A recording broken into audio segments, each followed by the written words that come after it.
बहुत बहुत धन्यवाद मंजीत जी। मैं फिर से एक बार क्षमा मांगना चाहूँगा आप लोगों को इतनी देर तक यहाँ पर इंतज़ार कराया। आज का अगर हम लोकतंत्र की हालत इस देश में देखना चाहते हैं तो पिछले कुछ दिन के कुछ दृश्यों को याद करिए। कल 83 साल के प्रोफेसर स्टैन स्वामी को अपने आश्रम से नेशनल इन्वेस्टिगेटिंग एजेंसी ने गिरफ्तार किया, ये आरोप लगाते हुए यूएपीए में अनलॉफुल एक्टिविटी, जो कि एक टेररिस्ट के खिलाफ एक एक्ट है।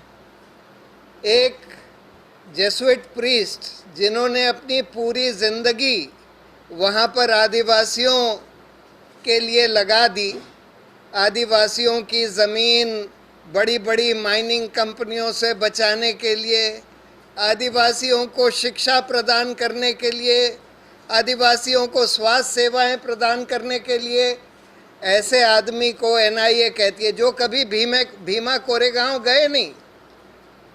उनको भीमा कोरेगांव की कॉन्स्पिरेसी में यूएपीए में एक बिल्कुल ड्रैकोनियन कानून जिसमें कि बेल नहीं मिल पाती और ये केस सालों साल तक चलता है, उसमें अरेस्ट कर लिया। दूसरा दृश्य देखिए कि पिछले 3.5 महीने से हमारी मीडिया एक लड़की रिया चक्रवर्ती के पीछे पड़ी थी कि उसने सुशांत सिंह राजपूत को मार दिया, एक एक्टर को, और 3.5 महीने से मीडिया में यही चल रहा था, जैसे कि और कोई बड़ा इशू है ही नहीं। और एक बिल्कुल बेकसूर लड़की के पीछे पड़े हुए थे सारा ध्यान भटकाने के लिए। कुछ दिन पहले हाथरस में एक 19 साल की लड़की का रेप हुआ, गैंग रेप हुआ, उसकी हड्डी पसली तोड़ दी गई, उसकी रीढ़ की हड्डी तोड़ दी गई और उसकी मौत हो जाती है कुछ 2 हफ्ते बाद। और पुलिस ने, उत्तर प्रदेश की पुलिस ने उसके माँ बाप को बगैर उसकी बॉडी दिखाए, बगैर उनकी राज़ी से उसकी बॉडी जला दी। और जब लोग इसके खिलाफ प्रोटेस्ट कर रहे हैं, इसके खिलाफ आवाज़ उठा रहे हैं, चाहे वो दलित समुदाय, दलित लड़की थी ये, चाहे वो दलित समुदाय के हों, चाहे किसी और समुदाय के हों, चाहे वो ह्यूमन राइट्स एक्टिविस्ट हों, तो वहाँ का मुख्यमंत्री ये कहता है कि ये एक इंटरनेशनल कॉन्स्पिरेसी है दंगा भड़काने के लिए। और कहता है कि हम उसी तरह से काम करेंगे जैसे दिल्ली पुलिस काम कर रही है दिल्ली के दंगों के मामले में, यानी कि जो बिल्कुल अहिंसक तरीके से जो संविधान पढ़ा कर बता रहे थे कि क्यों ये सिटीजनशिप अमेंडमेंट एक्ट हमारे संविधान के खिलाफ है, डिस्क्रिमिनेटरी है, उन लोगों को दिल्ली दंगों में दिल्ली पुलिस पकड़ती जा रही है, अरेस्ट करती जा रही है, चार्जशीट करती जा रही है। और जो लोग वीडियो पर हैं, जो कह रहे हैं कि भाई गोली मारो सालों को वगैरह वगैरह, कपिल मिश्रा और ये ठाकुर, अनुराग ठाकुर वगैरह, उन लोगों को पूरी खुली छूट दी हुई है। चौथा दृश्य देखिए, सरकार एक कानून लाती है किसानों के बारे में, जिस कानून का मकसद ये है कि जो एग्रीकल्चरल प्रोड्यूस किसानों का होता है उस पर सारा रेगुलेशन, मिनिमम सपोर्ट प्राइस ख़त्म कर दिया जाए और किसानों को बड़ी बड़ी अडानी अंबानी जैसी कंपनियों के हाथ में छोड़ दिया जाए।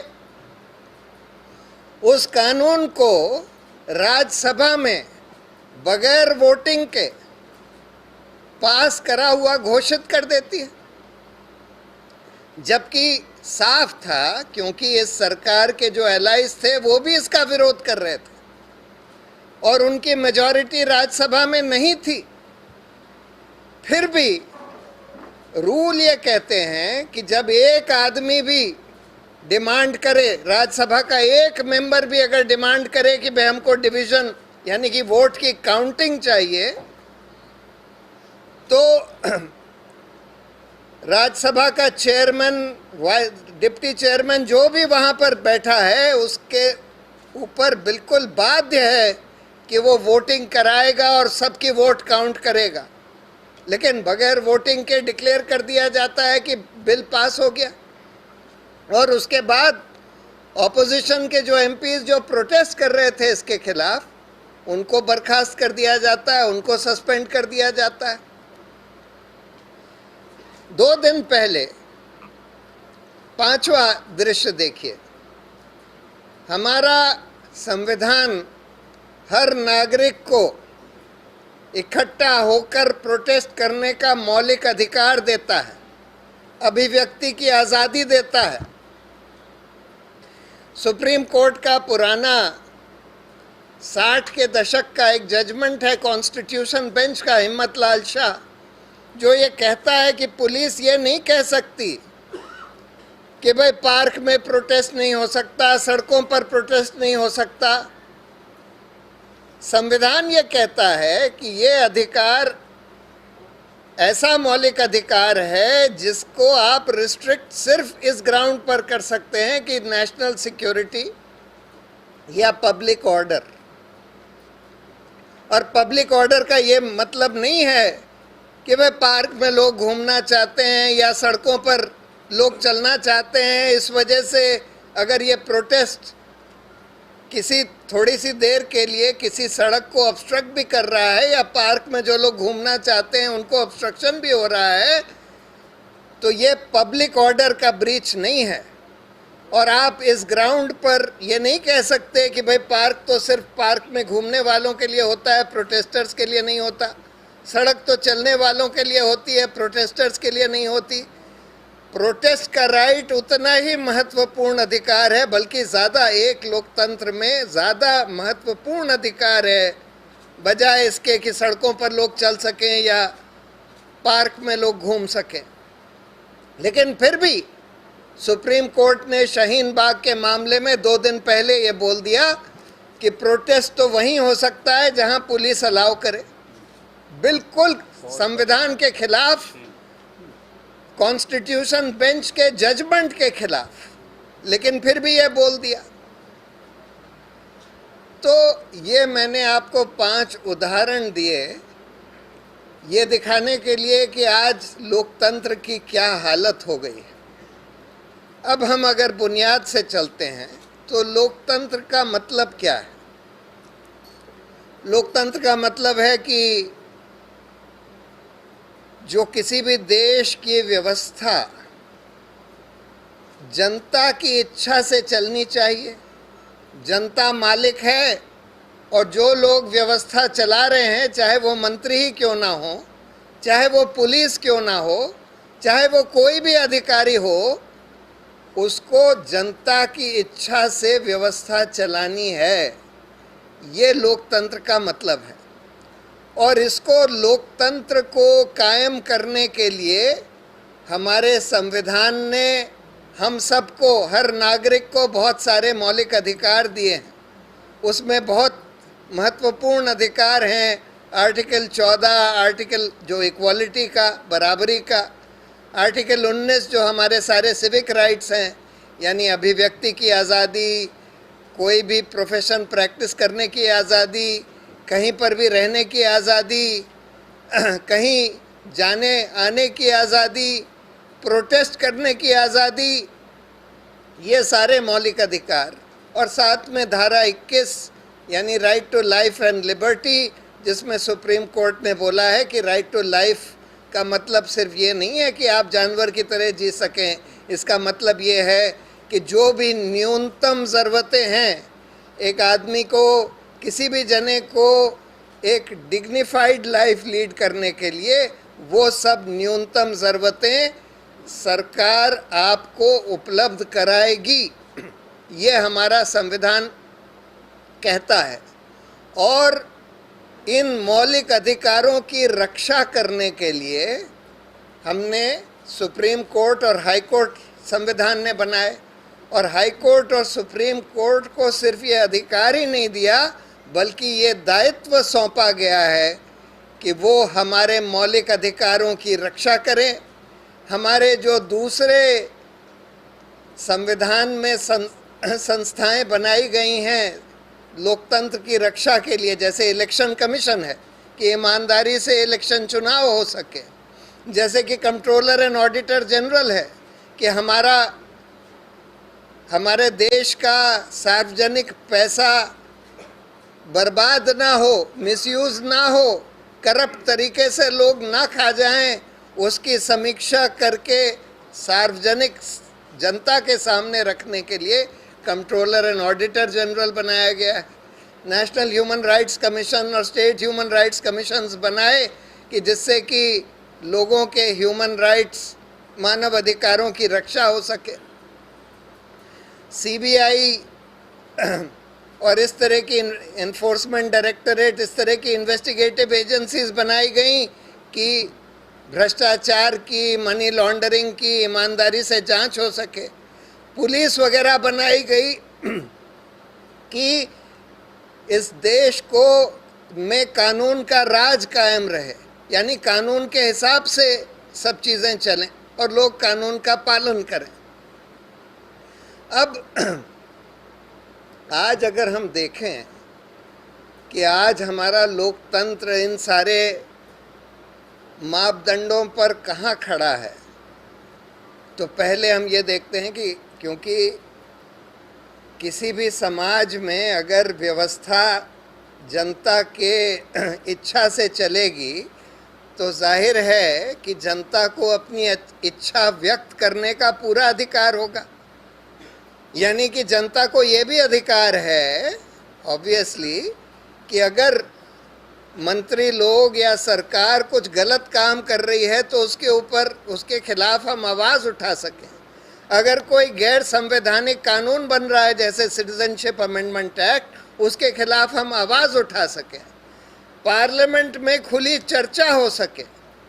पार्लियामेंट में जो कानून बन रहे हैं, कानून बनने से पहले कम से कम जनता को पता लग सके कि भाई ये कानून प्रपोज किया जा रहा है, जिससे जनता अपनी राय उन कानून के बारे में भी व्यक्त कर सके। अब आज अभिव्यक्ति की आज़ादी का क्या हाल हो गया है? जो जना सरकार के खिलाफ बोलता है उसके ऊपर सेडिशन का केस बना दिया जाता है। जो कानून अंग्रेज़ों ने बनाया कि आप सरकार के खिलाफ बोलेंगे तो आप सेडिशन का ऑफेंस कमिट कर रहे हैं, वो कानून आज तक चलाया जा रहा है। लोकतांत्रिक देश में जिस कानून की कोई जगह नहीं है, सरकार के खिलाफ बोलना तो हमारा मौलिक अधिकार है। अगर सरकार कुछ गलत काम कर रही है उसके खिलाफ आवाज़ उठाना हमारा मौलिक अधिकार है।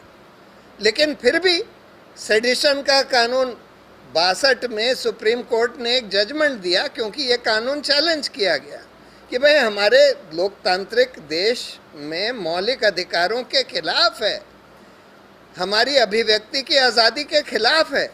तो सुप्रीम कोर्ट ने बोला कि हाँ, ये बात ठीक है कि ये हमारे मौलिक अधिकार के खिलाफ है ये कानून, और इसको हम संकुचित कर देते हैं।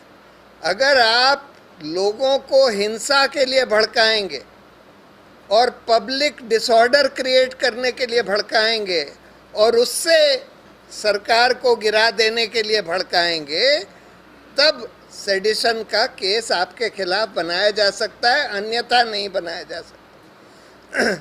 लेकिन फिर भी आज हम देख रहे हैं कि कोई जना प्रधानमंत्री को क्रिटिसाइज करता है, मुख्यमंत्री को क्रिटिसाइज करता है, कार्टून ही बना देता है प्रधानमंत्री का, उसके खिलाफ सेडिशन का केस बना दिया जाता है। जो लोग उसमें नहीं आते उनके खिलाफ, जैसे फादर स्टैन स्वामी हैं, क्योंकि वो सरकार के खिलाफ बोलते थे गौतम नवलखा, सुधा भारद्वाज, कितने लोग हैं ये जो जिस यंग लड़के को उमर खालिद, जिसको दिल्ली के दंगों में गिरफ्तार कर लिया है यूएपीए में, इसकी क्या गलती थी कि सरकार के खिलाफ बोलता था, सिटीजनशिप अमेंडमेंट एक्ट के खिलाफ बोलता था। बोलना चाहिए, ये हमारा सिर्फ अधिकार ही नहीं है, हमारा दायित्व है ये बताना कि भाई ये कानून जो है बिल्कुल गैर संवैधानिक है, आप मुसलमानों के साथ गैर बराबरी कर रहे हैं। आपने बाकी लोगों को सिटीजनशिप का राइट दे दिया, जो रेफ्यूजीज आए हैं, मुसलमानों को नहीं दिया, जो कि हमारा संविधान कहता है आप नहीं कर सकते इस तरह से डिस्क्रिमिनेट। लेकिन इन लोगों को अरेस्ट कर लिया है क्योंकि ये सरकार के खिलाफ अपनी आवाज़ उठाते थे। दूसरा, आपने सड़कों पर लिंच मॉब्स छोड़ दिए हैं, जो सड़कों पर ये बीजेपी आरएसएस के गुंडे छोड़ रखे हैं और पुलिस ने उनको खुली छूट दे रखी है कि जो जिसको चाहो जाके पीट दो सड़कों पर। अल्पसंख्यकों को पीटा जा रहा है, दलितों को पीटा जा रहा है, एक्टिविस्ट को पीटा जा रहा है, जर्नलिस्ट को पीटा जा रहा है, जगह जगह ये हो रहा है। और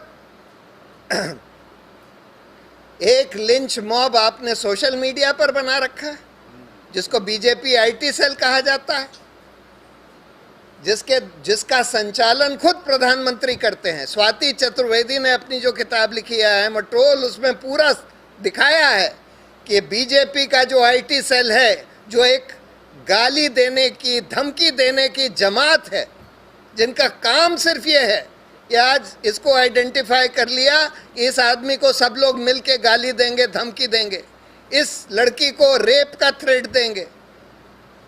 उस जमात का पूरा संचालन प्रधानमंत्री करते हैं और इन लोगों को अपने घर पर बुलाते हैं, जो उस आईटी सेल के मेंबर्स हैं, जिनका काम है सिर्फ गाली देना, उनके साथ फ़ोटो खिंचवाते हैं और वो लोग अपने सोशल मीडिया पेज पर प्रधानमंत्री के साथ फ़ोटो लगाकर कहते हैं proud to be followed by the Prime minister.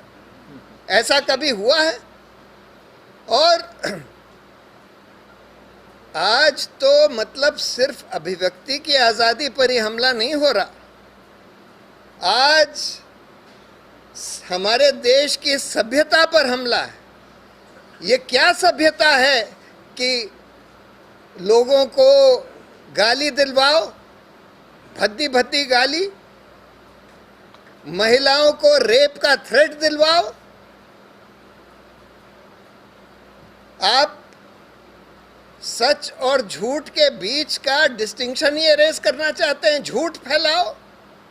IT cell का दूसरा काम है कि झूठ फैलाओ, नेहरू गांधी परिवार के खिलाफ झूठ फैलाओ, एक्टिविस्ट के खिलाफ झूठ फैलाओ, सबको बोलो कि ये पाकिस्तानी एजेंट हैं, आईएसआई एजेंट हैं, वगैरह वगैरह। साइंटिफिक टेम्पर आप खत्म करते जा रहे हैं। हमारा संविधान कहता है कि सरकार को वो काम करना चाहिए जिससे साइंटिफिक टेम्पर लोगों का इम्प्रूव हो। क्रिटिकल थिंकिंग, यूनिवर्सिटीज़ का क्या काम है? यूनिवर्सिटीज़ का काम है कि ऐसे युवाओं को क्रिटिकल थिंकिंग, यानी कि सब चीज़ों पर सवाल उठाना, खुली बहस करना, ये सब सिखाने का काम है हमारी यूनिवर्सिटीज़ का। आज वहाँ पर आरएसएस के वाइस चांसलर्स को बैठाकर कोई भी डिस्कशन नहीं हो सकता, कोई सेमिनार नहीं हो सकता, सरकार की आलोचना नहीं हो सकती। जो आलोचना करता है उसको कहते हैं हम यूनिवर्सिटी से बर्खास्त कर देंगे, और कहते हैं कि हर यूनिवर्सिटी में टैंक लगा दो जिससे कि लोगों को देशभक्ति समझ में आए। मतलब आप क्रिटिकल थिंकिंग को ख़त्म करते जा रहे हैं, आप सच और झूठ के बीच में फ़र्क करने का ख़त्म करते जा रहे हैं, आप साइंटिफिक टेम्पर को ख़त्म कर रहे हैं। प्रधानमंत्री क्या क्या कहते हैं, कल उन्होंने जाकर कहीं बोल दिया कि भाई ये विंड टरबाइन जो है, इससे हम हवा से पानी निकाल लेंगे, पानी की प्रॉब्लम सॉल्व हो जाएगी। हम हवा से उसमें ऑक्सीजन निकाल लेंगे, ऑक्सीजन की प्रॉब्लम सॉल्व हो जाएगी। जब बच्चों को एड्रेस कर रहे थे थोड़े 2 साल पहले तो किसी बच्चे ने पूछ लिया कि प्रधानमंत्री जी ये बताइए, कि मोदी जी ये बताइए कि ये क्लाइमेट चेंज क्या है। कहते हैं कि नहीं नहीं, जैसे बूढ़े लोगों को ठंड ज़्यादा लगने लगती है तो आजकल हम लोगों को गर्मी ज़्यादा लगने लगी है, कोई क्लाइमेट चेंज की समस्या नहीं। वो कहते हैं कि मैं जब चाय बनाता था तो मैंने एक नाले के ऊपर एक हंडिया लगा ली, उसमें पाइप लगा दिया, उससे चाय बनाने लगा। मतलब आप साइंटिफिक टेम्पर की धज्जियां उड़ा रहे हैं। संविधान कहता है कि लोगों को साइंटिफिक टेम्पर इनकलकेट करना चाहिए लोगों में। संविधान ये कहता है कि भाई संविधान क्या मतलब, सभ्यता ये कहती है कि भाई हमको सच बोलना चाहिए, सच दिखाना चाहिए, लेकिन झूठ पर झूठ, तरह तरह के झूठ, हर रोज झूठ और प्रोपोगेंडा के थ्रू, जैसे कि नाजी जर्मनी में होता था। गोएबल्स जो वहाँ का प्रोपोगेंडा मिनिस्टर था हिटलर का, वो कहता था कि लोगों को 100 बार वही झूठ बोलो तो मानने लगते हैं, प्रोपोगेंडा से हम कुछ भी चला सकते हैं। प्रधानमंत्री भी यही बिलीव करते हैं कि भाई हर चीज़ परसेप्शन, जिसको कहते हैं, हमने एक पोस्ट ट्रुथ सोसाइटी क्रिएट कर दी है जिसमें कि सच और झूठ कुछ नहीं होता, सब कुछ परसेप्शन होता है। तो ये तो एक बात हुई। अब जो इंस्टीट्यूशंस बनाए गए थे इस संविधान की रक्षा करने के लिए, उसमें सबसे अहम इंस्टीट्यूशन है हमारी न्यायपालिका। न्यायपालिका पर ऐसा हमला हुआ है पिछले 6 सालों में जिसकी वजह से न्यायपालिका पूरी तरह से चरमरा गई है। यही बात मैंने जब बोली एक ट्वीट में कि जब इतिहास लिखा जाएगा पिछले 6 सालों का और लोग ये देखेंगे कि पिछले 6 साल में लोकतंत्र का कितना पतन हुआ हिंदुस्तान में बगैर फॉर्मल इमरजेंसी के, तो लोग ये भी देखेंगे कि उसमें उच्चतम न्यायालय ने क्या रोल प्ले किया और लास्ट 4 चीफ जस्टिसेस ने क्या रोल प्ले किया।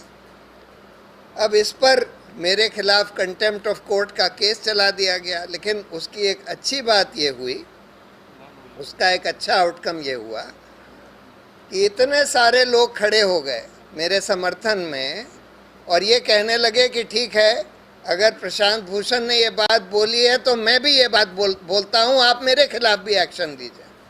यानी जो उसका मकसद था कंटेम्प्ट का चलाने का कि भाई लोग डर जाएं, लोग सरकार को क्रिटिसाइज ना करें, सुप्रीम कोर्ट को क्रिटिसाइज ना करें, उसका बिल्कुल उल्टा इफेक्ट हुआ। डरने के बजाय लोगों के मन से डर ही निकल गया। और दूसरी बात, सुप्रीम कोर्ट के रोल की, लोकतंत्र के पतन की खूब समीक्षा हुई, सुप्रीम कोर्ट के रोल की खूब समीक्षा हुई, पिछले 4 मुख्य न्यायाधीशों के रोल की खूब समीक्षा हुई और उसके कारण हमारा लोकतंत्र कुछ हद तक संभला, कुछ हद तक मजबूत हुआ। एक ये बहुत इम्पोर्टेंट लेसन है, देखिए इसमें, कि जब जब आपको डराने की कोशिश करी जाए, जैसे फादर स्टैन स्वामी को जो अरेस्ट किया है, इसका मकसद क्या है?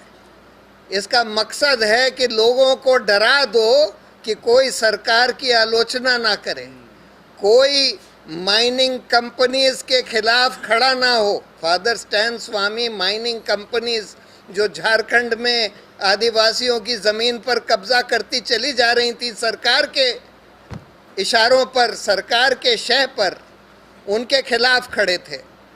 तो मकसद था कि लोगों को डरा दिया जाए। लेकिन फिर से फादर स्टैन स्वामी के अरेस्ट के बारे में इतना ज़बरदस्त रिएक्शन हुआ है, लोग सड़कों पर उतर आए हैं कि ठीक है, हमको भी अरेस्ट करिए, देखते हैं कितनी जगह है आपके जेल में। जो बात गांधी जी ने इंडिपेंडेंस मूवमेंट के समय कही थी कि जिस दिन आपका जेल जाने का डर खत्म हो जाएगा, उस दिन आप समझ लीजिए कि अंग्रेजी साम्राज्यवाद इस देश से खत्म हो जाएगा। और यही बात आज हम देख रहे हैं कि ये हो रहा है कि लोगों सॉरी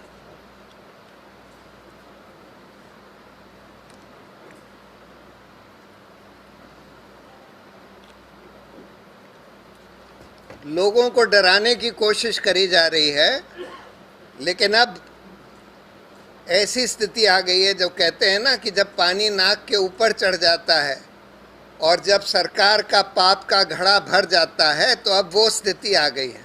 लोगों को दिख रहा है कि पानी तो अब नाक के ऊपर चढ़ रहा है और इस सरकार का पाप का घड़ा भर चुका है। तो इसलिए वो जो डर शुरू में पैदा हुआ था, और मुझे बहुत खुशी है कि मैं आज आप लोगों के बीच में हूँ कि पंजाब एक वो स्टेट है और सिखों की जो कौम है, मेरी वाइफ भी सिख हैं, मैं जानता हूँ कि सिखों की कौम में क्या होता है। मैंने 2012 में जब कनाडा में वर्ल्ड सिख ऑर्गेनाइजेशंस के साथ एक दौरा किया, तब भी मैंने ये बात देखी और ये चीज़ हर जगह सामने आ रही है कि ये एक कौम है जो कि अन्याय के खिलाफ सब जगह खड़ी हो जाती है, चाहे वो रोहिंग्या रेफ्यूजीज़ के लिए खड़े होने की बात हो, चाहे वो आसाम के एनआरसी, चाहे वो सिटीजनशिप अमेंडमेंट एक्ट के खिलाफ। और यही एक खूबी है पंजाब की कि पंजाब के लोग जो हैं डरते नहीं हैं। और मुझे पूरी उम्मीद है कि पंजाब एक बहुत अहम रोल प्ले करेगा इस लोकतंत्र के रिवाइवल का, जो आज हम देख रहे हैं। तो न्यायपालिका को पूरी तरह से कब्जा करने की, और कब्जा कैसे करते हैं ये लोग? देखिए, एक तो तरीका होता है कि आप जजों को पोस्ट रिटायरमेंट के बाद कोई नौकरी से लुभा लें। किसी को गवर्नर बना दिया, जस्टिस सदाशिवम को गवर्नर बना दिया, रंजन गोगोई को राज्यसभा का मेंबर बना दिया, किसी को किसी ट्राइब्यूनल में लगा दिया, किसी को कमीशन ऑफ इंक्वायरी में लगा दिया। एक तो ये तरीका होता है। दूसरा तरीका इस सरकार ने जो अख्तियार किया है, एक और तरीका होता है कि भाई अपने ही टाइप के, अपने ही लोगों को अपॉइंट करते जाओ। जैसे अभी ये अरुण मिश्रा साहब रिटायर हुए ना, जो एक बड़े नोटोरियस जज सुप्रीम कोर्ट के, बहुत चर्चा में है। वो तो पब्लिक फोरम पर कह गए कि प्रधानमंत्री तो मेरे हीरो हैं, प्रधानमंत्री तो जीनियस हैं। पब्लिक फोरम पर जब जज थे तब कह गए। और सारे बीजेपी के लीडर्स को अपने घर पर अपने नेफ्यू की शादी में बुला लिया, शिवराज सिंह को भी बुला लिया। उसी समय शिवराज सिंह और ये बीजेपी के लीडर्स के खिलाफ बिरला सहारा केस उन्हीं के कोर्ट में चल रहा था, फिर भी सबको बुला लिया। अपने भाई को जज बनवा दिया, जो वहाँ के मध्य प्रदेश हाई कोर्ट के भाई का अगर आप सोशल मीडिया पोस्ट देखें तो उसमें साफ जाहिर है कि वो बिल्कुल सेकुलरिज्म में विश्वास नहीं रखते। यानी हर जज को नियुक्ति के समय ओथ लेनी होती है कि आई शैल प्रोटेक्ट द कॉन्स्टिट्यूशन। जो आदमी सेक्युलर नहीं है वो कैसे ओथ ले सकता है कि आई शैल प्रोटेक्ट द कॉन्स्टिट्यूशन? लेकिन ये सब अनदेखा कर दिया गया क्योंकि सरकार उनको चाहती थी। तो एक तरीका ये होता है कि अपने ही तरह के, क्योंकि इस सरकार ने एक नई चीज़ निकाली कि देखिए आजकल जजों का चयन तो सुप्रीम कोर्ट के सीनियर मोस्ट जजेस के कोलिजियम के द्वारा होता है फाइनली, लेकिन ये सरकार वो है जो उस चयन के बाद भी जो स्वतंत्र टाइप के जज होते हैं उनका नोटिफिकेशन ही नहीं इशू करती, औरों का कर देती है, उनका नहीं करती, बैठी रहती है उसके ऊपर जब तक कोलिजियम हार ना मान ले और कह ना दे कि अच्छा ठीक है हम बदल देते हैं, हम आपके लोगों को भी ले आते हैं। लेकिन जो एक सबसे खतरनाक तरीका सरकार ने अडॉप्ट किया है वो सारे एजेंसीज का इस्तेमाल करना, एजेंसीज को इस्तेमाल करके, सीबीआई, ईडी, इनकम टैक्स, इन सब का इस्तेमाल करके, इंटेलिजेंस ब्यूरो, अगर आप किसी जज के खिलाफ कुछ पकड़ लें और उसके ज़रिए उनको इन्फ्लुएंस करने लगें, और ख़ासकर अगर वो चीफ जस्टिस हो, अगर चीफ जस्टिस आपके कंट्रोल में आ गया तो मान लीजिए कि सारी जुडिशरी आपके कंट्रोल में आ गई। क्यों? वो बात 4 सीनियर जजेस ने अपनी प्रेस कॉन्फ्रेंस जो एड्रेस करी थी जनवरी 2018 में, उसमें कही थी, जिसमें उन्होंने बोला कि उस समय के मौजूदा चीफ जस्टिस अपने पद का दुरुपयोग कर रहे हैं, मास्टर ऑफ रोस्टर की पावर का दुरुपयोग कर रहे हैं, जिसके चलते हुए चीफ जस्टिस को ये अधिकार है कि कोई भी केस जिस बेंच के सामने चाहे भेज दे। और अरुण मिश्रा जैसे जज आपको मिल जाते हैं। उस प्रेस कॉन्फ्रेंस में भी बोला गया, जज लोया के केस के बारे में पूछा, एक पत्रकार ने पूछा कि भाई आप, उसमें इन लोगों ने ये बोला कि वो दुरुपयोग कर रहे हैं और politically sensitive cases particular benches को भेज रहे हैं, जिससे लोकतंत्र खतरे में आ गया है। उनसे पूछा कि आप क्या जज लोया के केस की बात कर रहे हैं जो जस्टिस अरुण मिश्रा के यहाँ भेजा गया? उन्होंने बोला हाँ, उसकी भी बात कर रहे हैं। तो अगर आपने चीफ जस्टिस को किसी तरह से घेर लिया, अब जैसे वो मेडिकल कॉलेज स्कैम वाला केस उस समय चला, जिसमें कि सीबीआई ने एफआईआर में ये लिखा कि एक कॉन्स्पिरेसी हैच हुई है, एक मेडिकल कॉलेज के ऑफिसर्स, कुछ मिडिलमैन और कुछ जजों के बीच में, जिस कॉन्स्पिरेसी में ये है कि उनको घूस, जजों को घूस देकर और फेवरेबल ऑर्डर इस मेडिकल कॉलेज के लिए ऑब्टेन कर लिया जाए। और वो केस वो था जो जस्टिस दीपक मिश्रा के यहाँ चल रहा था, जो कि जब ये बात, इसका खुलासा हुआ तब तक वो चीफ जस्टिस बन चुके थे। अब हम लोगों ने तो पिटीशन फाइल करी कि भाई ये बड़ी खतरनाक स्थिति है कि एक सरकारी कंट्रोल्ड इन्वेस्टिगेटिव एजेंसी हमारे चीफ जस्टिस के खिलाफ इन्वेस्टिगेशन करे, और इसमें तो हमारी जुडिशरी के लिए बहुत बड़ा खतरा है। तो ये इन्वेस्टिगेशन वहाँ से हटाकर एक एसआईटी को दिया जाए, जिसका नियंत्रण सुप्रीम कोर्ट के पास खुद हो। अब देखिए क्या होता है, ये केस खुद दीपक मिश्रा साहब ने, वो चीफ जस्टिस थे, अपने यहाँ लगा लिया पहले, जबकि वो लगना था जस्टिस चलमेश्वर के कोर्ट में, और उन्होंने बोला कि नहीं, जस्टिस चलमेश्वर के कोर्ट में नहीं होगा, लेकिन अरुण मिश्रा के कोर्ट में होगा। अरुण मिश्रा को दे दिया। अब क्या होता है, अरुण मिश्रा और उनके साथ 2 और जज ये फैसला देते हैं कि नहीं नहीं, ये तो बड़ी खतरनाक पिटीशन है। अरे भाई खतरनाक क्यों है? हम तो यही कह रहे हैं कि भाई ये इन्वेस्टिगेशन सरकार के हाथ में नहीं होना चाहिए, सुप्रीम कोर्ट के कंट्रोल में होना चाहिए। कहते हैं नहीं नहीं, ये सरकार के हाथ में ही रहने दो। क्यों कोई चाहेगा, कोई चीफ जस्टिस जिसके खिलाफ एक सरकारी एजेंसी इन्वेस्टिगेट कर रही है, वो क्यों चाहेगा कि भाई ये इन्वेस्टिगेशन सरकार के, और उसमें तो सारे ट्रांसक्रिप्ट्स निकल कर आए जो बात हो रही है between a retired chief justice Orissa के और दूसरे जो मिडिलमैन थे उनके बीच में, जिसमें साफ साफ बात हो रही है कि भाई हमारी कैप्टन से बात हो गई है। कैप्टन का मतलब है चीफ जस्टिस, और उनके यहाँ 3 गमले या 4 गमले पहुँचाने, यानी 3 करोड़ या 4 करोड़ पहुँचाने, सारी बात हो रही है उसमें। तो ये एक बहुत ही खतरनाक तरीका अख्तियार किया गया है कि इन्वेस्टिगेटिव एजेंसीज को यूज़ करके चीफ जस्टिस को कंट्रोल में अगर आपने ले लिया, तब फिर सारी जुडिशरी आपके कंट्रोल में आ गई।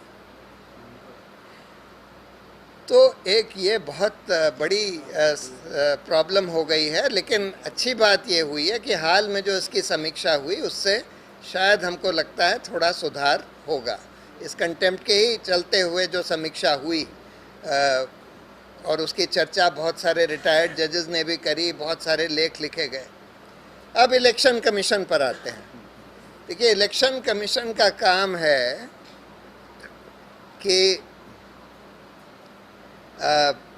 फ्री एंड फेयर इलेक्शन हो सके। उसको इसीलिए माना गया कि सरकार से बिल्कुल स्वतंत्र बनाया जाएगा, लेकिन अनफॉर्चुनेटली चयन की जो अथॉरिटी है, इलेक्शन कमीशन को चयन करने की अथॉरिटी पूरी सरकार के पास है। तो अब होता ये है, और जैसे मैं कह रहा था ना कि ये सारे जितने ये इन्वेस्टिगेटिव एजेंसीज का इस्तेमाल, तो अब हम ये देख रहे हैं कि इलेक्शन डेट्स सरकार तय कर रही है, इलेक्शन कमीशन नहीं तय कर रहा।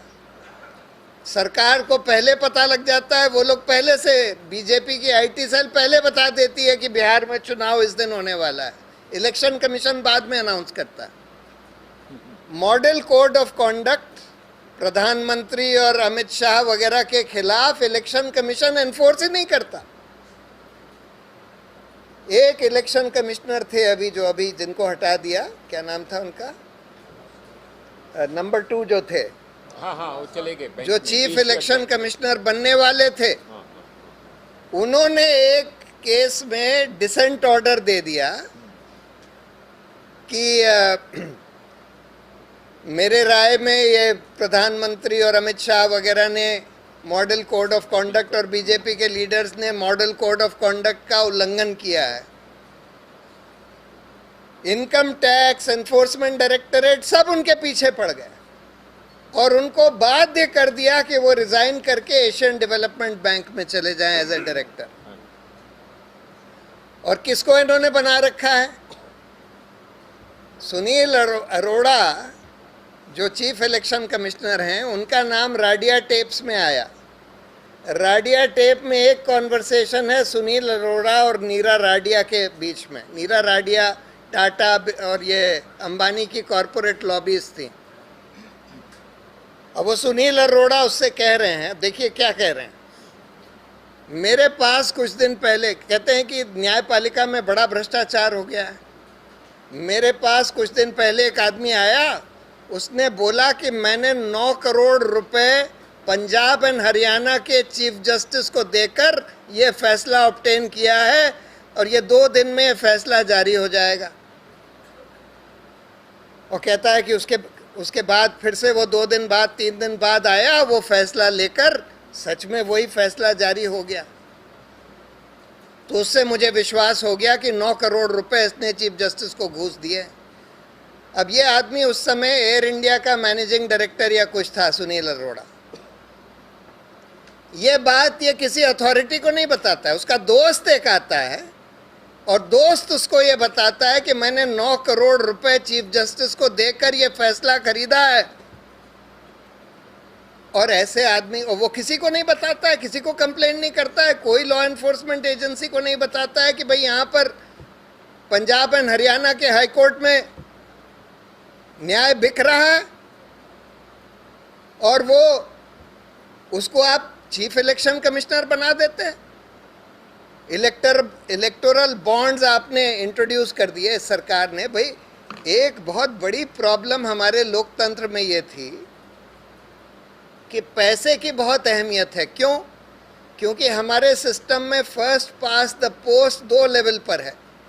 जब हम अपने एमपी या एमएलए को इलेक्ट करते हैं तो जिस कैंडिडेट को सबसे ज़्यादा वोट मिलते हैं, चाहे उसको सिर्फ 25% ही वोट मिले हो, वही इलेक्ट हो जाता है, वो पूरी कंस्टिट्यूएंसी का सोल रिप्रेजेंटेटिव बन जाता है।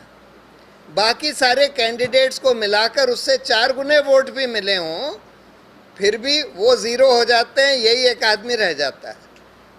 फिर जब सरकार बनती है तो जिस पार्टी, जिस कोalition के पास मेजॉरिटी है, उसी की सरकार बनती है, बाकी ऑपोजिशन का सरकार में कोई महत्व नहीं होता। इसका रिजल्ट ये होता है कि जब हम वोट देते हैं तो हम सिर्फ ये नहीं देखते कि कौन सबसे अच्छा कैंडिडेट है, सबसे अच्छी पार्टी है, हम ये भी देखते हैं कि इस कैंडिडेट या इस पार्टी का कोई चांस है कि नहीं चुनाव जीतने का। अगर हमें ये लगता है कि इसका कोई चांस नहीं है तो हम उसको वोट नहीं देते। अगर हमको ये भी लगता है कि ये सबसे अच्छा कैंडिडेट है लेकिन अगर इसका कोई चांस नहीं है तो हम उसको वोट नहीं देंगे, क्योंकि हम अपनी वोट बर्बाद नहीं करना चाहते। फिर हम ये देखते हैं कि जिन लोगों का कोई चांस है उनमें से कम खराब कौन है, उसको वोट देते हैं। अब ये हम कैसे देखते हैं कि किसका चांस है किसका नहीं है? ये हम देखते हैं इससे कि कौन कितना विजिबल है, किसकी कितनी विजिबिलिटी है। और विजिबिलिटी कैसे हम नापते हैं? कितनी होर्डिंग लगी हैं, कितने पोस्टर लगे हैं, कितने एडवर्टाइजमेंट्स आ रहे हैं, कितनी बड़ी बड़ी रैली हो रही हैं, कितने वर्कर्स उसके घूम रहे हैं उसका हैंडबिल पोस्टर लेकर। ये सब पैसे का खेल है, सब पैसे का खेल है। तो जिन पार्टियों के पास खूब पैसा होता है वही दिखाई देती हैं कि भाई ये लोग भी रनिंग में हैं, वही विजिबल होते हैं। इसके अपवाद एक दो बार हुए हैं। एक आम आदमी पार्टी का अपवाद हुआ था दिल्ली में 2014 में, और फिर 2014 में जब उनकी नई पार्टी थी, लेकिन उसकी विजिबिलिटी इसलिए थी क्योंकि वो पार्टी जो है एक बहुत विजिबल एंटी करप्शन मूवमेंट से जन्मी थी। लेकिन बाय एंड लार्ज ये सब पैसे का खेल है। तो हमको पैसे की अहमियत कम करनी थी चुनाव में। उसका एक कानून तो बना हुआ है कि भाई कोई कैंडिडेट 70 लाख से ज़्यादा नहीं खर्च कर सकता, एमपी के चुनाव में, एमएलए के चुनाव में 20 लाख से ज़्यादा है, जो भी है।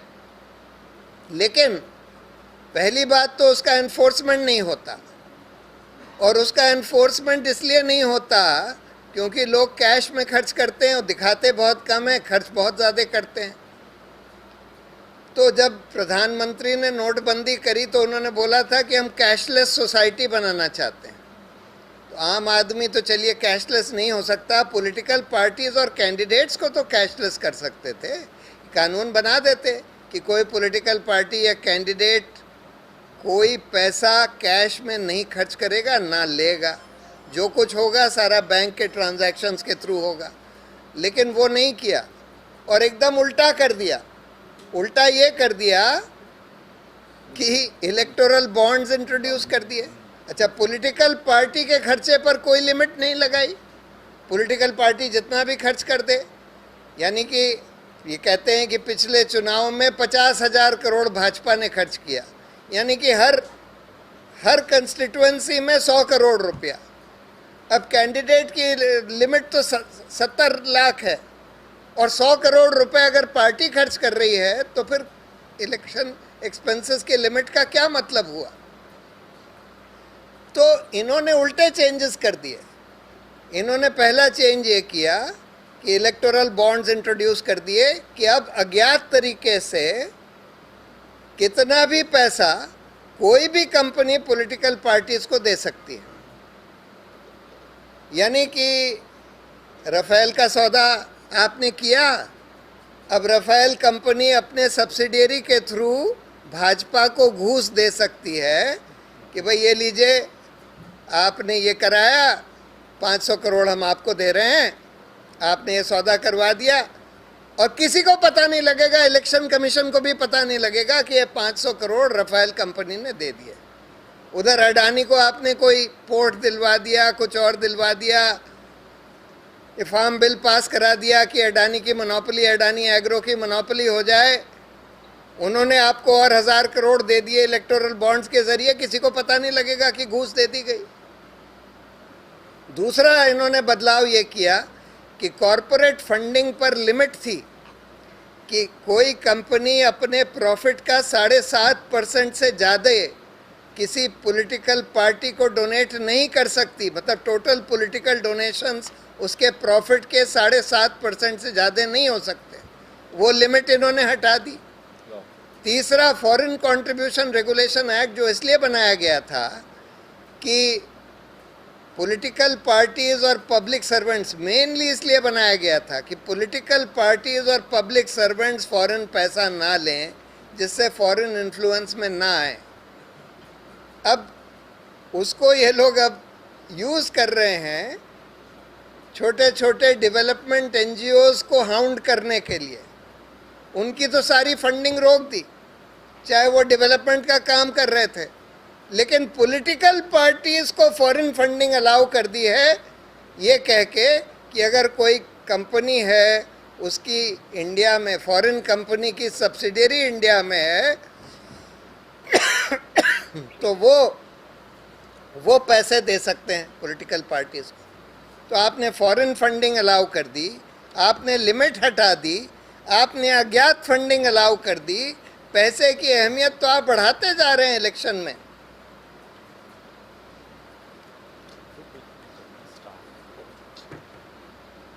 और इलेक्शन कमीशन इसको अनदेखा कर रहा है, क्योंकि इलेक्शन कमीशन इनके कब्जे में आ गया। कंट्रोलर एंड ऑडिटर जनरल एक और स्वतंत्र संस्था थी जो कि गवर्नमेंट के पैसे का ऑडिट करती है। अब पहली बार हमने देखा कि एक डिफेंस सौदे में प्राइसिंग डिटेल्स उड़ा दिए गए।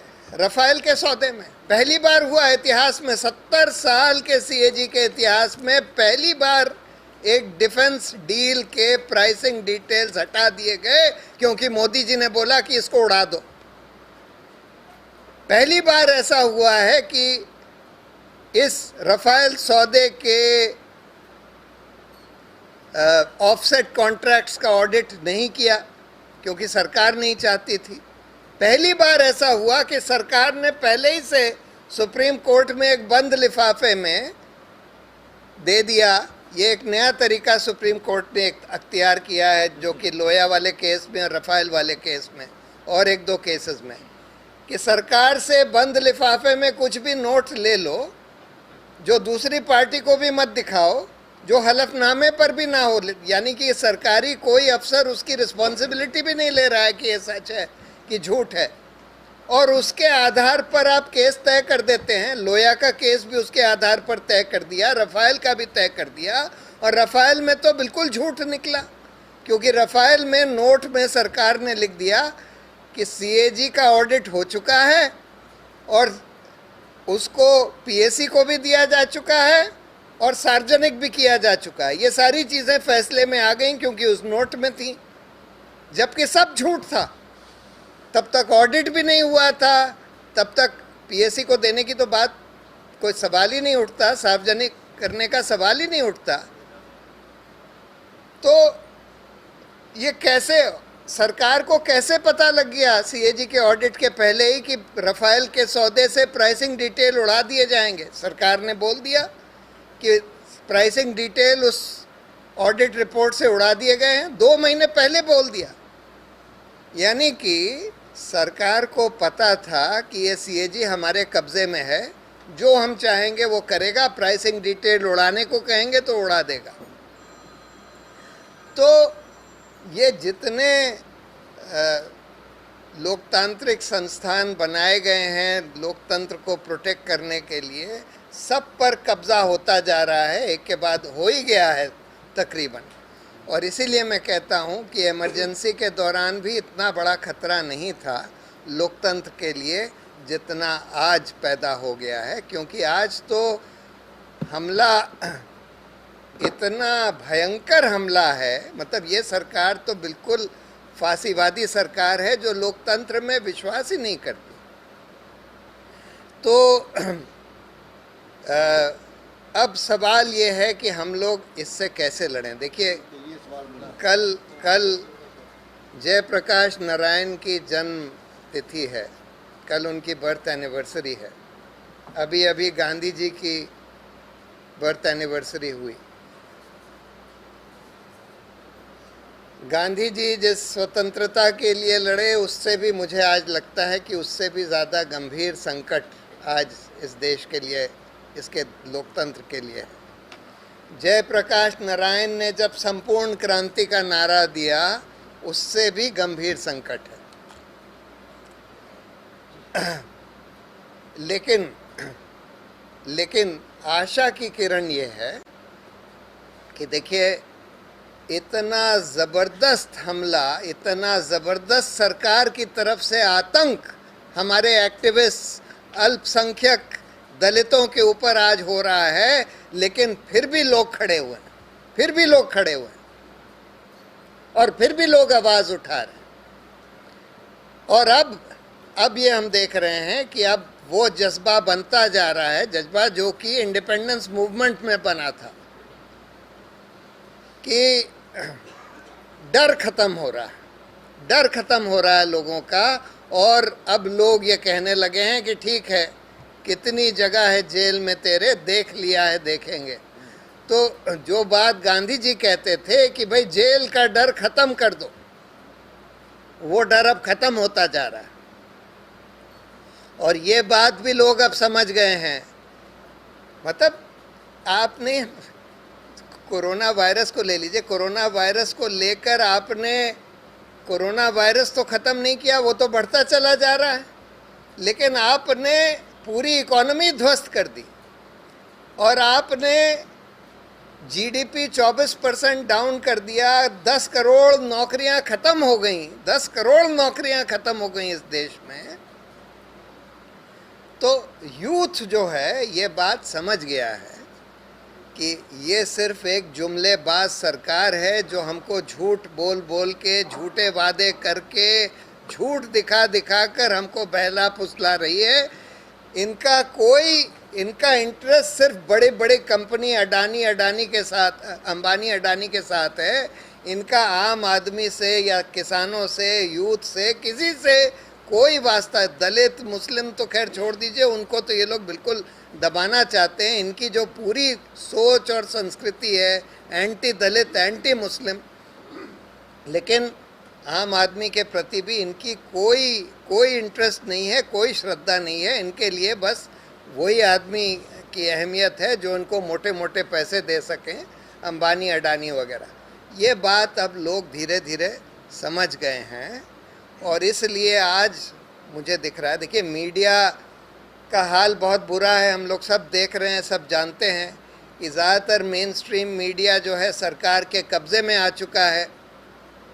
लेकिन जो इंटरनेट मीडिया जो शुरू हुआ, जिसमें wire, scroll, news laundry, Quint, इस तरह के कैरावन, बहुत सारे इंटरनेट पर और यूट्यूब पर बहुत सारे इंडिविजुअल लोग हैं, ध्रुव राठी, आकाश बनर्जी टाइप के, जिनका कि बहुत रीच है।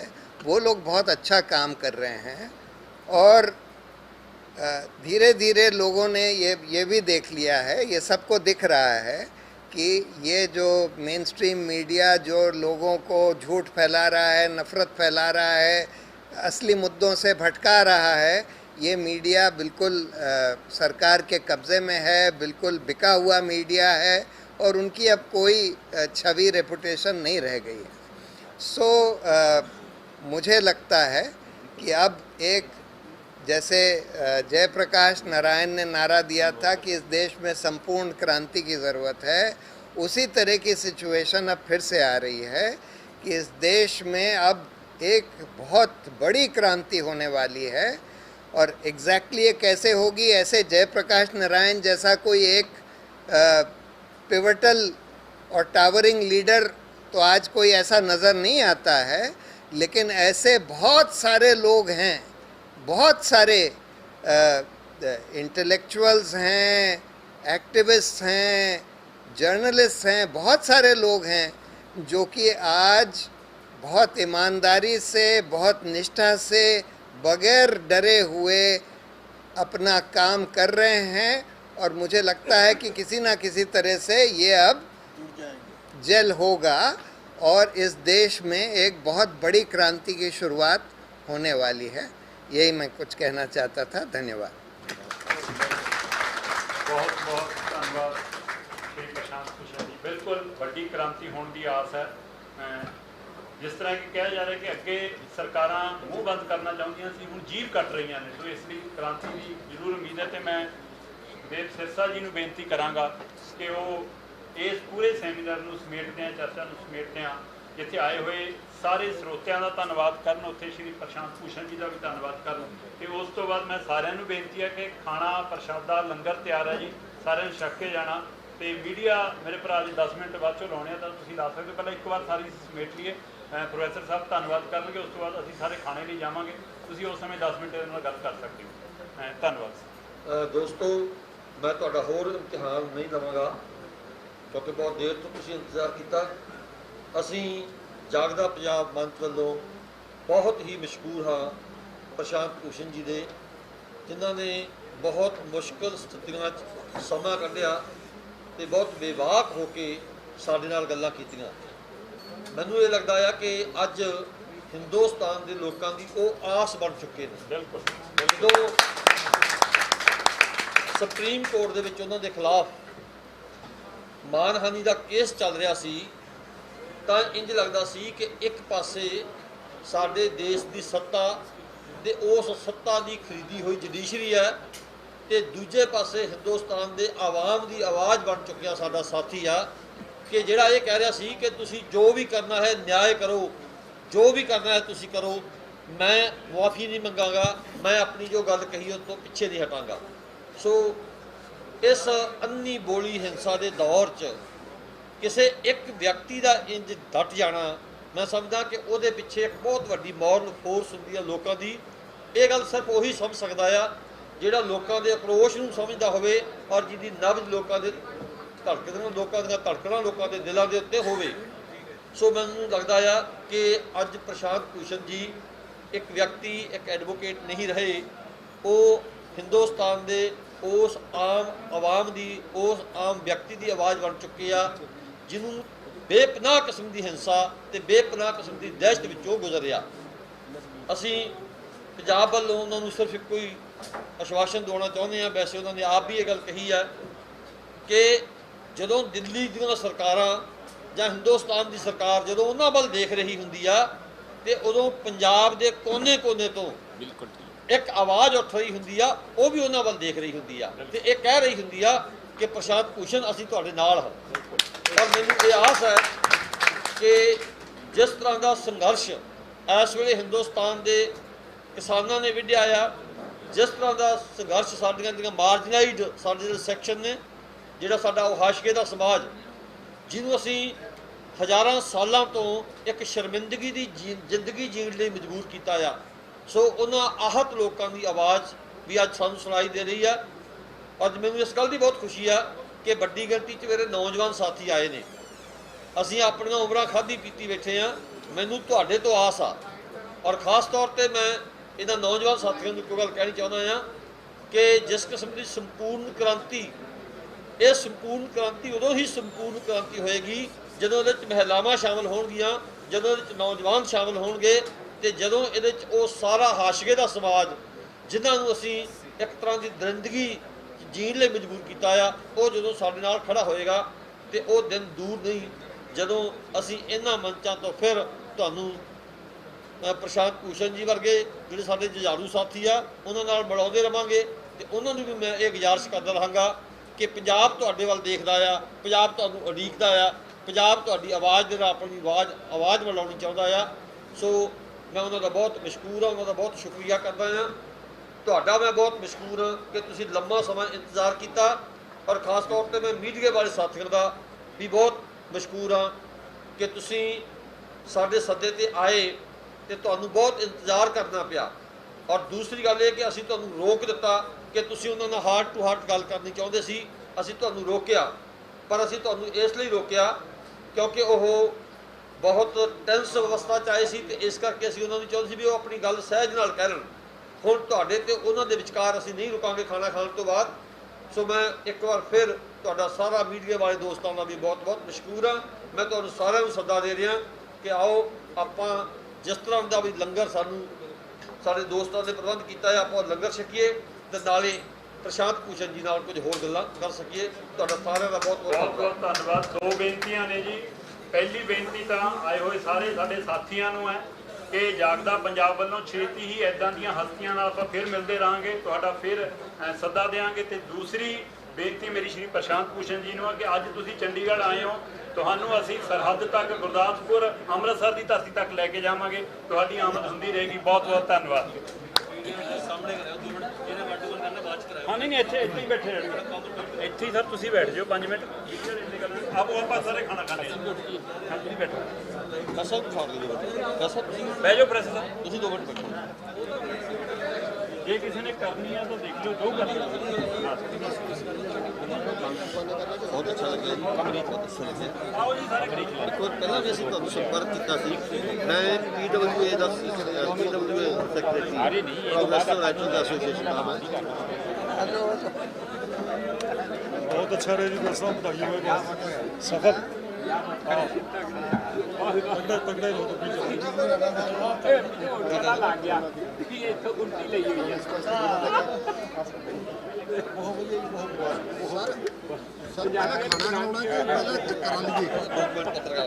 ਬਹੁਤ ਕਾਲੇ ਵੇ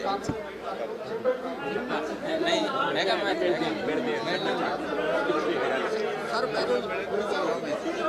दो मिनट पहले सर 2 मिनट पहले सर अच्छा आप 2 बैठ जाओ। बैठ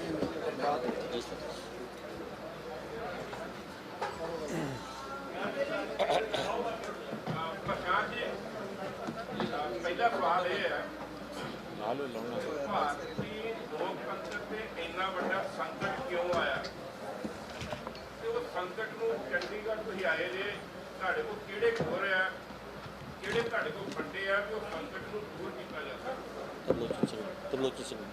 तबलोच से भी जी पहले प्राइवेट में वो तो ठीक है। सेकंड क्वेश्चन क्या था?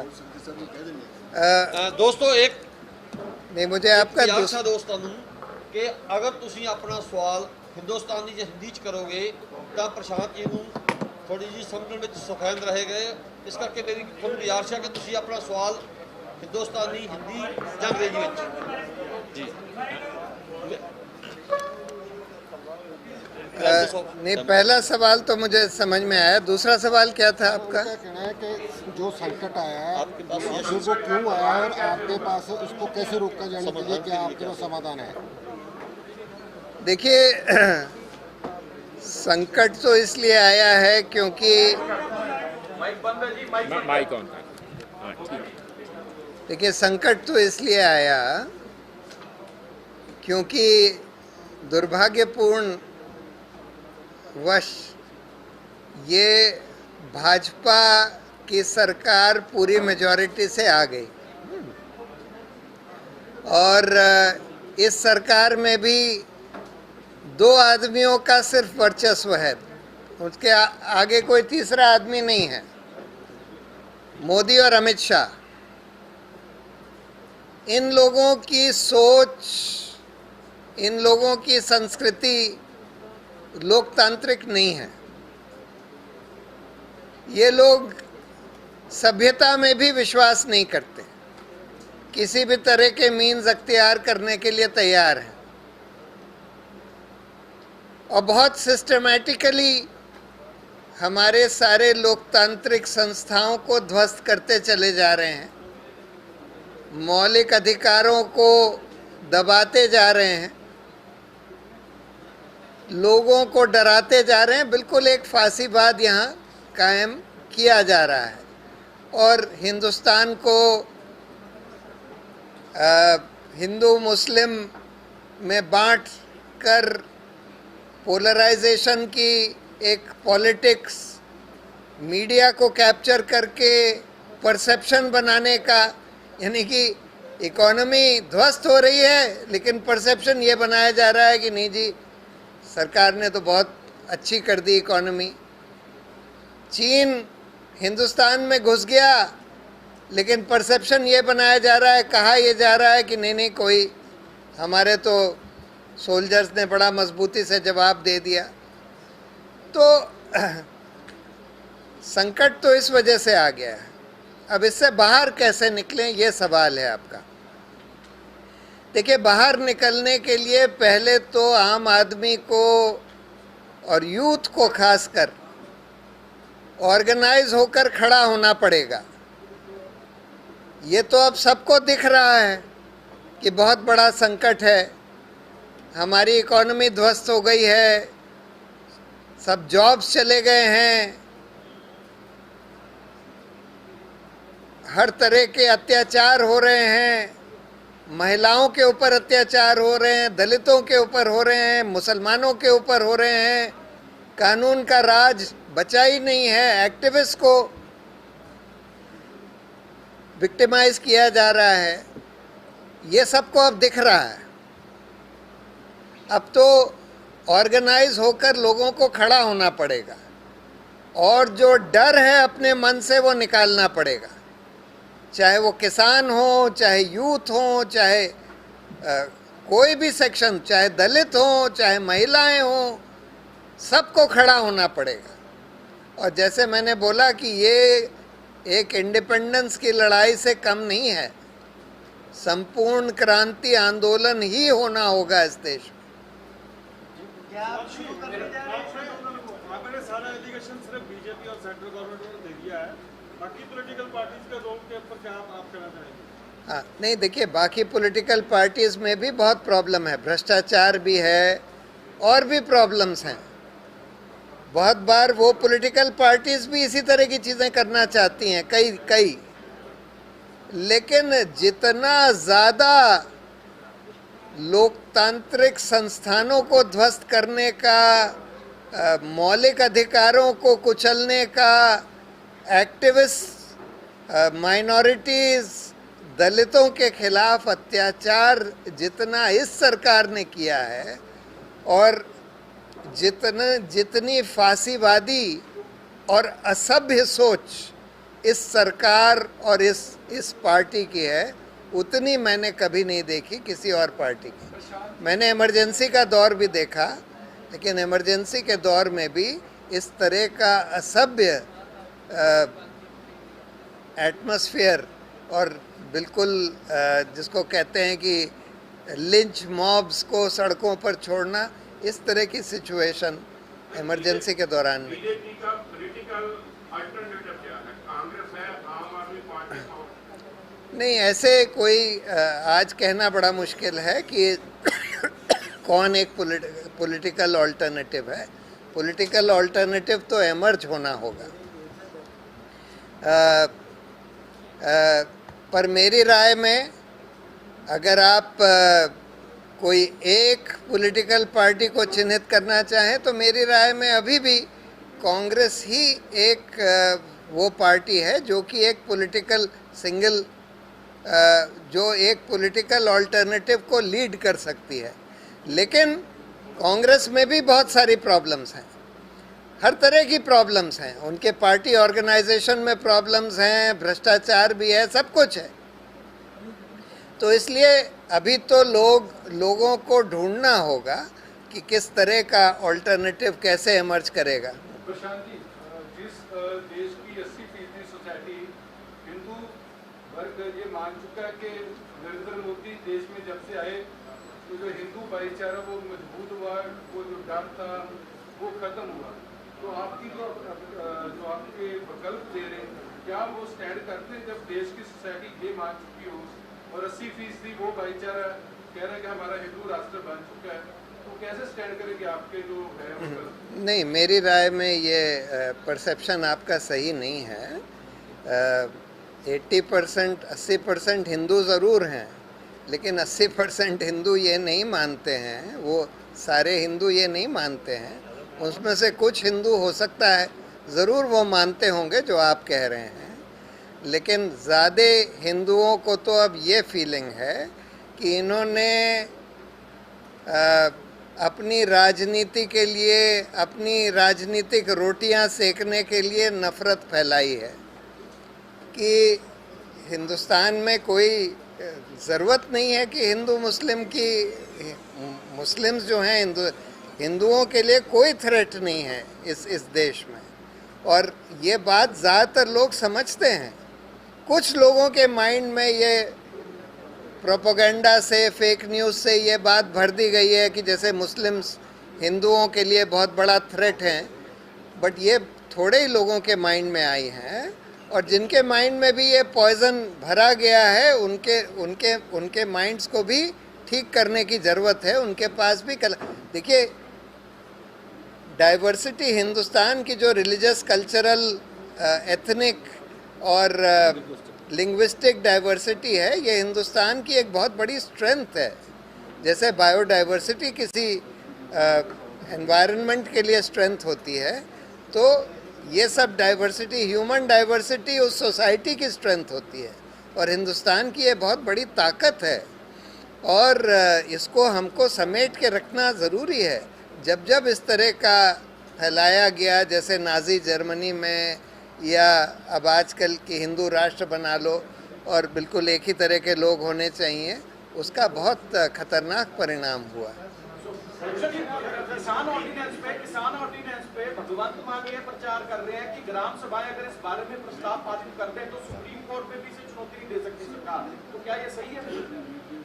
सुप्रीम कोर्ट में किसको चुनौती? ये प्रचार कर रहे हैं कि किसान ऑर्डिनेंस के खिलाफ अगर गांव की पंचायतें ग्राम सभाएं प्रस्ताव पारित कर दें तो सरकार इसे केंद्र में भी चुनौती नहीं दे सकता, सुप्रीम कोर्ट में भी चुनौती नहीं दे सकती केंद्र सरकार। क्या ये सही है? सरकार को चुनौती थोड़ी देनी है, उन्होंने तो कानून बनाया। पारित होकर जाता है। अच्छा, प्रस्ताव नहीं, उससे कोई मतलब नहीं है, क्योंकि अभी तो इन्होंने इस कानून के द्वारा, नहीं, उसका कोई मतलब नहीं है। इस कानून के द्वारा इन्होंने जो रेगुलेशन था और मिनिमम सपोर्ट प्राइस और मंडियों का रेगुलेशन, वो इफेक्टिवली ख़त्म कर दिया है। कहने का भाव ये था जी कि क्या ग्राम सभा है, जो यूनिट है, ग्राम सभा का यूनिट है, क्या उसके मते की उसका प्रस्ताव होता है, क्या उसमें इतनी पावर होती है कि जो सब गाँव अगर इकट्ठे होकर ग्राम सभा मता मेमोरेंडम दे दे तो क्या वो जो बिल पास हुआ है उसको रोका जा सकता है? क्या कॉन्स्टिट्यूशन में कुछ ऐसी प्रोविजन है? मतलब भगवंत मान का प्रचार सही नहीं है? मैंने उसको अभी स्टडी नहीं किया, इसलिए मैं पक्का नहीं कह सकता, लेकिन प्राइमा फेसी नहीं लगता है, प्राइमा फेसाई वो सही नहीं लगता है, लेकिन मैंने अभी उसको कोई स्टडी नहीं किया।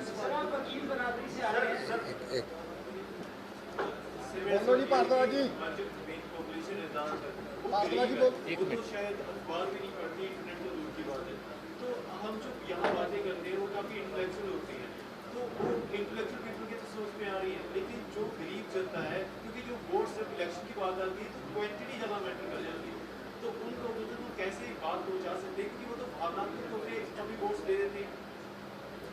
नहीं, तो उनको ये तो समझ में आता है कि हमारी नौकरियां ख़त्म हो गई, उनको ये तो समझ में आता है कि भाई हमारी दुर्दशा हो रही है, उनको कई सारी चीज़ें तो उनको समझ में आती हैं। सर मैंने उनसे बात की ना, तो वो क्या कहते हैं, सर एक सेकंड। हाँ जी, करो बात। आज़ादी के बाद 25 साल के बाद 1975 में इंदिरा गांधी स्ट्रॉन्गेस्ट लीडर बनी, उसने इमरजेंसी लगा दी। बाद में जनता गवर्नमेंट आई 77 में, 2-2.5 साल में ही वो पड़ गया, ख़त्म हो गई। उसके बाद फिर दौर आया, जो दौर आपकी, जो आप पार्टी बनाई जिसमें आप भी बहुत अहम रोल आपने अदा किया, उसका भी या जनाजा निकला पंजाब में भी या सेंट्रल में भी, वो भी कह लीजिए। अब इंडिया का जो वोटर है, जो आम आदमी है, वो किस पर विश्वास करे? अपने आप पर विश्वास करें। देखिए,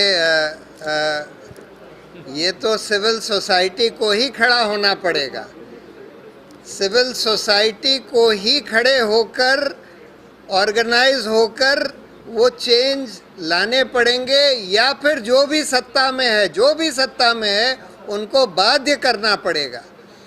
तो अब सिविल सोसाइटी के खड़े होने का समय है।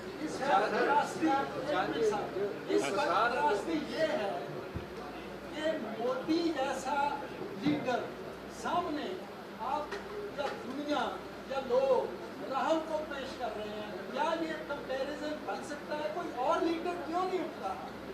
नहीं, देखिए, मेरी राय में तो राहुल गांधी भी मोदी से कहीं बेहतर है। उसको पप्पू पप्पू कितना भी कहते रहें, लेकिन मेरी राय में वो कहीं बेहतर है। सभ्य आदमी है, समझदार है, झूठ नहीं बोलता जैसे मोदी जी रोज झूठ बोलते हैं, तो इसलिए उससे कहीं बेहतर है, कम से कम लोगों की बात सुनता है। उनको बोलने दीजिए, उनको बोल एक मिनट। आपने बोला कि बीजेपी का अभी आपको अल्टरनेटिव कांग्रेस ही जाती है, क्या वो कांग्रेस को आप जानते हो जिन्होंने 84 में सिखों का शरेआम कत्लेआम किया, कि वो सेक्युलर पार्टी आपकी नजर में? नहीं, उस कांग्रेस को हम बिल्कुल नहीं चाहते। नहीं, वो ठीक है। देखिए, मेरी राय में इस समय जो कांग्रेस पार्टी की करंट नेशनल लीडरशिप है, वो कम से कम सभ्य लोग हैं। They are relatively decent people in my view. हमारा जो परसेप्शन है इन लोगों के बारे में, ये डिसेंट लोग मुझे लगते हैं। ये बात सही है आपकी कि कांग्रेस पार्टी में बहुत खराब लोग भी हैं, हाँ, और उन लोगों का पर्ज होने की ज़रूरत है कांग्रेस पार्टी से। लेकिन अगर नेशनल लेवल पर देखें तो नेशनल लेवल पर कांग्रेस पार्टी ही वो पार्टी है जो नेशनल लेवल पर अभी है। मैं ये नहीं कह रहा कि कांग्रेस पार्टी कोई बहुत बढ़िया पार्टी है या बहुत आइडियल पार्टी है। मतलब आपने हमसे ये पूछा था कि क्या ऑल्टरनेटिव हो सकता है, तो मैंने बोला कि भाई नेशनल लेवल पर तो अभी वही एक ऑल्टरनेटिव दिखता है। आप पूछ, रुक जाइए, उनको पूछ लेने दो।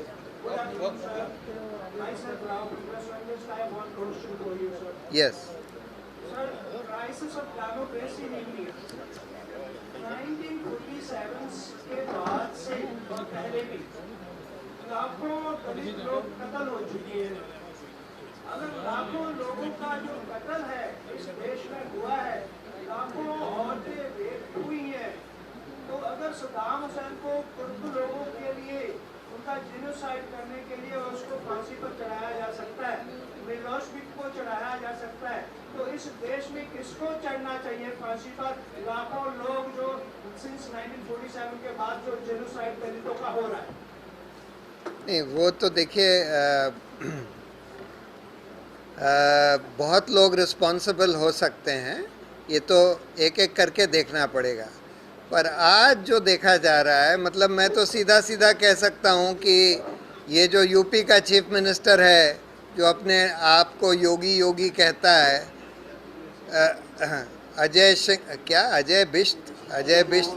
अजय मोहन बिष्ट उसका नाम है, ये तो डेफिनेटली गिल्टी है, हर तरह के अत्याचार के लिए गिल्टी है, एक तरह से जेनोसाइड के लिए गिल्टी है, और इसको तो ज़रूर अकाउंटेबल बनाने की ज़रूरत है। इसके खिलाफ इतने सारे सीरियस क्रिमिनल केसेस थे, खुद अपने खिलाफ विड्रॉ कर लिए इसने। चलो,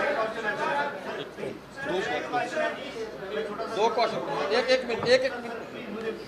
देखिए, पत्रकार साहब तो बोल ही लेंगे, सब आपसे क्वेश्चन कर रहे हैं। मैं बिल्कुल एक आम आदमी की तरह से आपसे क्वेश्चन पूछना था, थोड़ा सा माहौल को लाइट कर लेता हूँ। सर, सुप्रीम कोर्ट ने सर आपको एक फाइन किया था ₹1, क्या आपने वो पे कर दिया सर?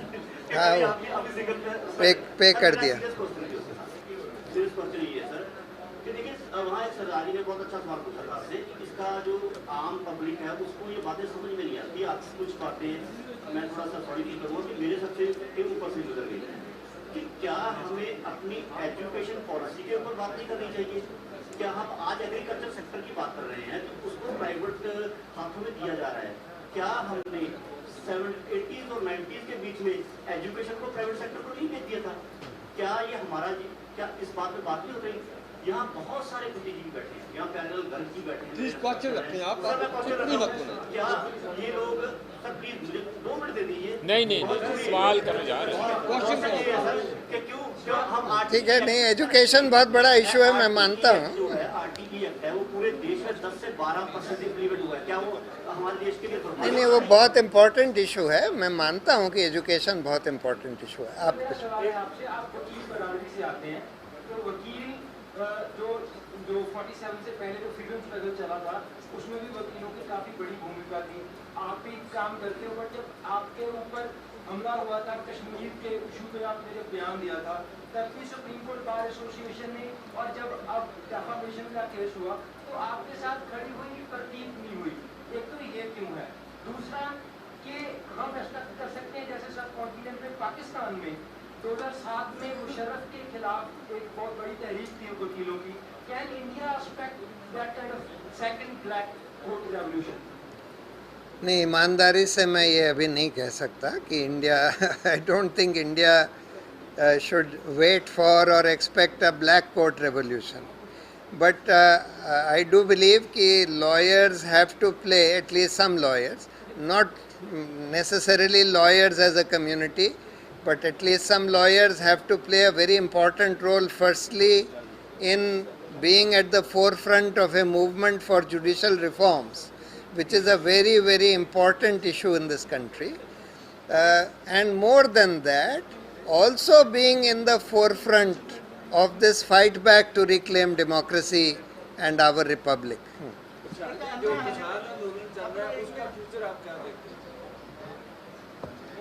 मैं इतना ज़्यादा फाइनली ट्यून नहीं हूँ किसान आंदोलन से, योगेन जी उसका ज़्यादा अच्छा जवाब दे सकते हैं, लेकिन मुझे लगता है कि किसानों का मुद्दा बहुत बड़ा है।